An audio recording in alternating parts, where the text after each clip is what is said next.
నమస్తే, welcome to Leo. Lakshmi Parvathi Allu Arjun arrest పైన స్పందించింది. అయితే దీని అన్నిటికీ కారణం ఆ ఇద్దరు గురు శిష్యులే అంటుంది.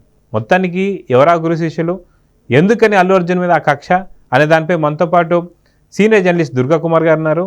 వారిని అడిగి తెలుసుకుందాం. సార్ నమస్తే. నమస్కారం జగన్ గారు, మన వీక్షకులకు. సార్, లక్ష్మీ పార్వతి గారు వచ్చేసి ఖచ్చితంగా అల్లు అర్జున్ అరెస్ట్ పైన ఆ ఇద్దరు గురు శిష్యులే అని చెప్పి మాట్లాడుతుంది. అది కాక ఎందుకు ఇంత కక్షపూరిత రాజకీయాలు అని చెప్పి మాట్లాడుతుంది. ఎందుకో తెలియదు కానీ అల్లు అర్జున్ని పూర్తిగా సాక్షి కావచ్చు లేదా వైసీపీ పార్టీ కూడా పూర్తిగా ఓన్ చేసేసుకున్నట్టు కనిపిస్తుంది. సో లక్ష్మీ పార్వతి గారి మాటల్ని ఎలా చూడాలంటే ఏం చెప్తారు? అసలు ఈ సంఘటన జరిగింది జగన్ గారు తెలంగాణ రాష్ట్రంలో కదా, తొక్కిసలాట జరిగింది. ఆ పొరపాటు మూలన ఒక ఆమె చనిపోవటం, ఒక బిడ్డ జీవన్ మరణ పోరాటం చేస్తున్నాడని ఈ రాష్ట్ర ముఖ్యమంత్రి గారు చెప్పాడు. ఆయన ఆవేదన చెందాడు. ఆయన ఈ రాష్ట్ర ప్రజలకి జవాబుదారీ బాధ్యత వహించాల్సిన వ్యక్తి రేవంత్ రెడ్డి గారు. తర్వాత చట్ట ప్రకారం చర్యలు తీసుకోవాల్సింది తెలంగాణ పోలీసు. ఇక్కడ లక్ష్మీపార్వతి గారి పాత్ర ఏముంది? లక్ష్మీపార్వతి గారు తెలంగాణ ప్రజలకి ఏమైనా బాధ్యత వహించిన మనిషా, లేకపోతే ఏదన్నా ఒక ప్రాంతానికి బాధ్యత వహించే మనిషా?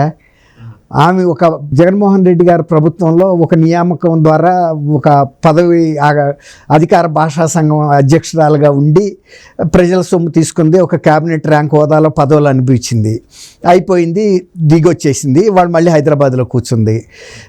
తగదునమ్మా అని తెలంగాణ దాంట్లో ఆమెకి ఏం పాత్ర ఉందండి? ఆయన ప్రజాభిప్రాయాన్ని ప్రతిబింబించే విధంగా ప్రజలకి జరిగిన మానసిక వేదనకి సమాధానంగా ఆయన ఒక చర్య తీసుకున్నాడు. దాన్ని ఆయన సమర్థించుకోవాలి కూడా. ఎందుకంటే ఇక్కడ ఒక సంఘటన జరిగినప్పుడు దాని మీద చర్య తీసుకోకపోతే రేపు సమాజానికి సమాధానం చెప్పాల్సిన బాధ్యత ఆ రాష్ట్ర ముఖ్యమంత్రి రేవంత్ రెడ్డి గారు.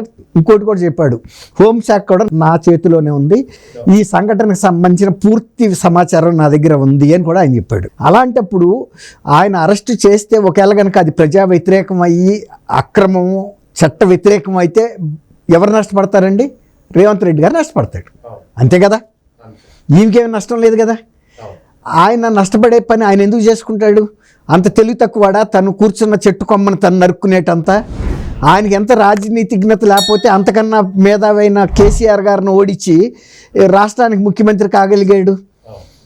తర్వాత తెలంగాణ ప్రజలకి ఇంత రాజకీయ చైతన్యం ఉన్న వ్యక్తులు టీఆర్ఎస్ను ఓడించి కాంగ్రెస్ పార్టీలో మరి రేవంత్ రెడ్డి గారిని ముఖ్యమంత్రిని చేశారంటే ఆయన పనితనం మీద, ఆయనకున్న సమగ్రత మీద, పరిపాలన దక్షత మీద నమ్మకం ఉండబట్టే కదా. కాబట్టి ఈమె ప్రతిదానికి చంద్రబాబు నాయుడు గారిని మళ్ళీ తెలంగాణలోకి తీసుకురావటం ఎందుకు? ఆయన ఆంధ్రప్రదేశ్ ముఖ్యమంత్రి, ఆంధ్రప్రదేశ్ ప్రజలు కావాలని ఎన్నుకున్నారు. 2019లో ఆయన్ని ఓడించింది కూడా ఆంధ్ర ప్రజలే. అది తప్పు జరిగింది మా వల్ల, మేమే మళ్ళీ దీన్ని సరిదిద్దుకుంటామని 2024లో 22 స్థానాల నుంచి 164 స్థానాలు ఇచ్చి ఈ రాష్ట్రానికి మార్గదర్శకం మళ్ళీ వహించాలి. 2019లో మీరు ఎలాంటి నాయకత్వం ఇచ్చారో అంతకన్నా మంచి నాయకత్వం ఇవ్వమని ఇంకా బలమైనటువంటి మ్యాండేట్ ఇచ్చారు. ఆయన్ని మళ్ళీ తెలంగాణలోకి ఎందుకు తీసుకురావటం? ఈ రేవంత్ రెడ్డి గారి పరిపాలన తెలియక చంద్రబాబు నాయుడు గారు సలహా అడుగుతాడా? అది జగన్మోహన్ రెడ్డి గారు కేసీఆర్ గారిని రాజకీయ గురువుగా పెట్టుకున్నాడు. కానీ రేవంత్ రెడ్డి గారు ఏం చెప్పాడు? నాకు చంద్రబాబు నాయుడు గారి ప్రభుత్వంలో నేను ఎమ్మెల్యేగా పనిచేసా, పార్టీలో పనిచేశా, కానీ నేను ఆయనకు ఒక సామంతుడిని కాదని కూడా చెప్పాడు. గురు శిష్యులం కూడా కాదు, సమకాలికులం అని చెప్పాడు. దాన్ని బట్టి ఏమర్థం అవ్వాలి? ఆమెకి ఒక వ్యక్తిత్వం ఉన్న వ్యక్తిగా తను పరిపాలన సాగిస్తున్నాడు. ఈమె తప్ప ఎవరు కూడా వీళ్ళిద్దరిని ఆయనకి సామంతుడుగా రేవంత్ రెడ్డి పరిపాలిస్తున్నాడని తెలంగాణలో ఉన్న ప్రతిపక్ష నాయకులు కూడా అనలేకపోతున్నారు. అలాంటిది లక్ష్మీపార్వతి గారు మాట్లాడుతుందంటే ఆమెకి దుగ్ధ ఏంటంటే చంద్రబాబు నాయుడు గారిని ఎట్లా కూడా బదనాం చేయాలి. దాన్ని ఇక్కడికి తీసుకొచ్చింది ఆ అంశాన్ని. తర్వాత ఇంకొక మాట కూడా మాట్లాడింది, గతంలో కూడా తొక్కిసలాటలు అయి చనిపోయారు కదా అని. జరిగిన మాట వాస్తవం. ఇక్కడ కాదు, జాతీయ స్థాయిలో కొన్ని కుంభమేళాల్లో కూడా జరిగినాయి, కొన్ని రైల్వే స్టేషన్లో కూడా జరిగినాయి, ఈ మధ్యలో కొన్ని ఒక స్వామీజీ దగ్గర కూడా జరిగినాయి. జరగలేదని కాదు, ఆంధ్రాలో కూడా జరిగినాయి.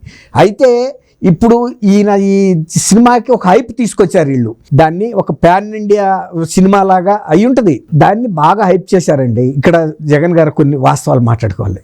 ఇందులో ఈ పాపంలో పాత్ర మీడియాది కూడా ఉంది, ఎలక్ట్రానిక్ మీడియాది ఉంది, సోషల్ మీడియాది ఉంది.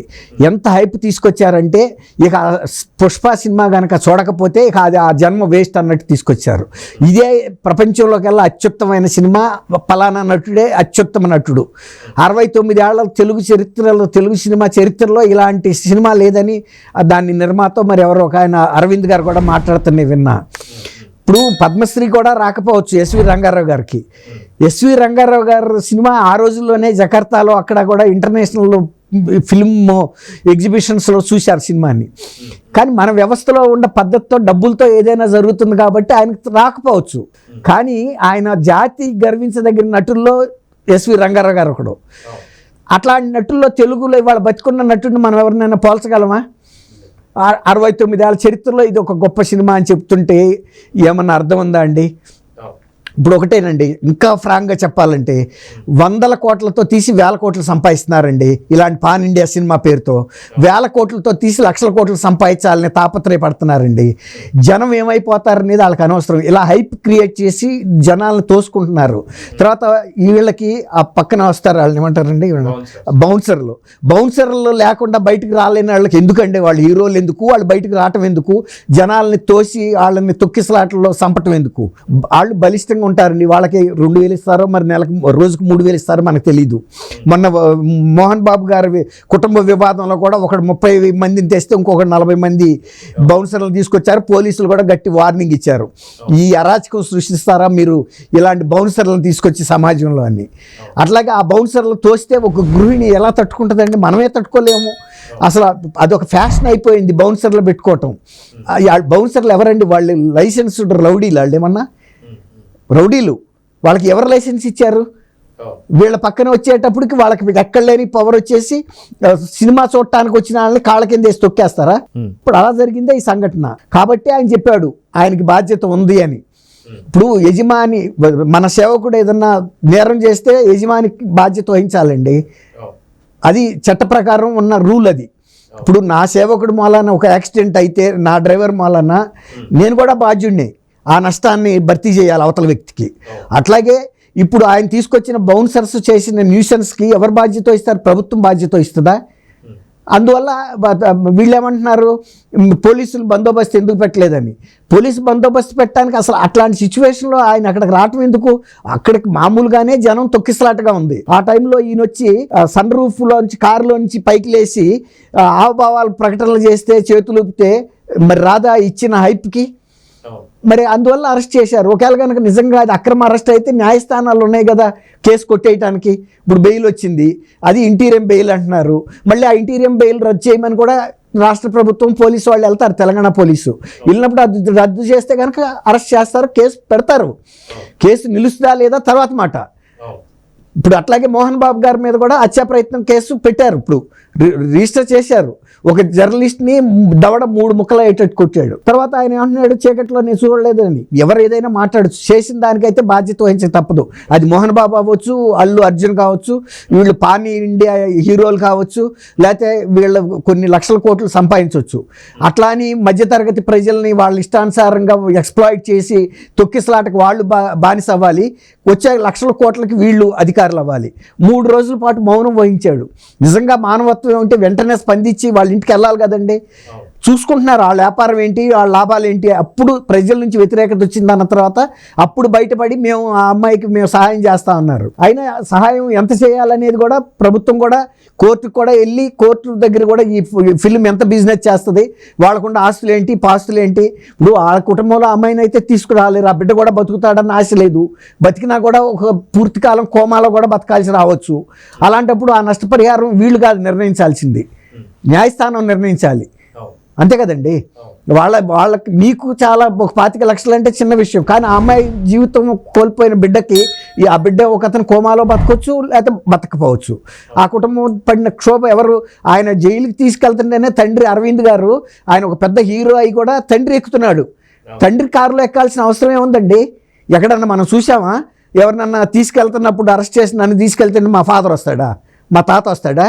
అంత భయం ఎందుకు మీకు? సినిమాల్లో పోలీసులనే వ్యంగ్యంగా ఏ పాత్రనైనా వ్యంగ్యంగా చూపించే మీకు పోలీసులు తీసుకెళ్తే ఏం చేస్తారు? కొడతారా? అంత పెద్ద ఫేమస్ పర్సన్ ఆయన్ని తీసుకెళ్లేది కూడా ఒక లగ్జరీ కారులో తీసుకెళ్తున్నారు. ఇప్పుడు అంతకుముందు చంద్రబాబు నాయుడు గారిని అరెస్ట్ చేసినప్పుడు మామూలు పోలీస్ వ్యాన్లో కూడా ఎక్కించి తీసుకెళ్ళిపోయారు ఆంధ్రప్రదేశ్లో. అది లక్ష్మీభారతి గారికి తెలుసు కదా. మరి ఇక్కడ ఇంత బాగా చూసినా కూడా ఆమె రేవంత్ రెడ్డి గారిని చంద్రబాబుని తప్పు పడితే, చంద్రబాబు గారికి అంత పవరే ఉంటే ఆయన అమరావతిలో కొన్ని 100 కిలోమీటర్లు రాక కూడా పోలీసు వ్యాన్లో ఎక్కించి తిప్పారు ఆయన్ని. అవునా కదా, చూసాం కదా మనం. కాబట్టి లక్ష్మీభారతి గారు ఏంటంటే ఏదైనా అవకాశం వస్తే తన ప్రత్యర్థి కాబట్టి చంద్రబాబు నాయుడు గారిని బదనాం చేసే పరిణామంలో భాగంగా ఇప్పుడు రేవంత్ రెడ్డి గారి మీద కూడా నిందేస్తుంది. కానీ రేవంత్ రెడ్డి గారికి ప్రజలకి ముఖ్యమంత్రి అనే సంగతి ఆమె మర్చిపోయింది. నువ్వు ఇక్కడ ఒక సాధారణ పౌరురాలు, నువ్వు ఏదైనా మాట్లాడొచ్చు, నీ మాటకి నా మాటకి విలువే ఉంటుందండి. రేపు ప్రజల సంఘాలు ఆయన అడిగినాయి, ఇప్పటికే అడిగినాయి, మీరు ఎందుకు ఇట్లాంటి పెద్ద పెద్ద హీరోలను అయితే వదిలిపెడతారు, మధ్యతరగతి కుటుంబాల వాళ్ళు చచ్చిపోతే మీకు పట్టదా అని అడిగింది. అప్పుడు ఏం చేయాలి రేవంత్ రెడ్డి? ఒక లక్షల కోట్లు వేల కోట్లు ఉన్న అల్లు అర్జున్ని సమర్థించాలా, లేకపోతే నష్టపడిన మధ్యతరగతి కుటుంబాన్ని సమర్థించాలా? పోనీ ఆమె ఏమైనా తప్పు ఉందా? ఆమె వచ్చి నుంచుంది, ఈయన పక్కన వచ్చిన బౌన్సర్ల బలానికి ఆమె నిలబడగలుగుతుందా? పక్కకు తోశారు. పోనీ కనీసం ఆ తొక్కిసలాట జరుగుతున్నప్పుడు ఆమెను రక్షించే ప్రయత్నం చేశారా? ఆయనతో పాటు వెళ్ళిపోయి సినిమా హాల్ లోపలికి వెళ్ళి కూర్చున్నారు 3 గంటల పాటు. వాళ్ళకి ఏమైందో కూడా తెలీదా? బయటకు వచ్చిన తర్వాత కూడా తెలీదా? ఏదో జరిగింది అన్నారు, నాకు తెలియలేదు అన్నట్టు అమాయకంగా అర్జున్ గారు మాట్లాడితే ప్రజలకు అంత తెలియకుండా ఇవాళ ఇంత మీడియాలో ప్రచారం జరిగితే అల్లు అర్జున్ గారికి తెలియదండి అమ్మాయి చనిపోయిన సంగతి? ఏదో మాకు తెలియలేదు, లోనికి వెళ్ళాం బయటకు వచ్చాం అన్నట్టు అమాయకంగా మాట్లాడటం, అట్లాంటి ఆయనకి మద్దతుగా లక్ష్మీభారతి గారు మాట్లాడటం. లక్ష్మీభారతి గారికి విశ్వసనీయత ఉంటే అసలు ఆమె పార్టీ కూడా ప్రజల్లో నిలబడేది కదా. మరి ఎన్టీ రామారావు గారు పోయిన తర్వాత ఆమె కూడా పెట్టింది కదా పార్టీ. ప్రజలు ఆమెను విశ్వసించలేదు కదా. ఒకప్పుడు ఎన్టీ రామారావు గారు గెలిస్తే నా వల్ల గెలిచానని చెప్పుకుంది. మరి నిజంగా నీ వల్ల గెలిచే అంత ఆకర్షణ, నీలో అంత నాయకత్వ లక్షణాలే ఉంటే నువ్వు పెట్టిన పార్టీని ప్రజలు ఒక్క సీటు కూడా ఎందుకు గెలిపించలేదు, నిన్ను కూడా ఎందుకు గెలిపించలేదు? కాబట్టి ఇటువంటి విలువలేని వ్యక్తులతో వచ్చే ప్రకటనలు వాటి గురించి వ్యాఖ్యలని స్పందించాల్సిన అవసరం లేదు జగన్ గారు. ఎప్పుడు మరుగుతూనే ఉంటాయి ఇలాంటి వీధి కుక్కలు, వాటిని అంత పట్టించుకోవాల్సిన. సో చూద్దాం సార్, ఖచ్చితంగా లక్ష్మీపార్వతికి ఎందుకు అల్లు అర్జున్ మీద ఇంత ప్రేమ వచ్చింది, అదిగాక ఎక్కడ ఏ సంఘటన జరిగినా దాని పూర్తిగా బాధ్యత చంద్రబాబు నాయుడు అని చెప్పి అనడం చాలా తప్పు. సో చూద్దాం సార్ ఏం జరగబోతుంది. నమస్తే. నమస్కారం జగన్ గారు, వీక్షకులు. Please subscribe to Leo news for more videos.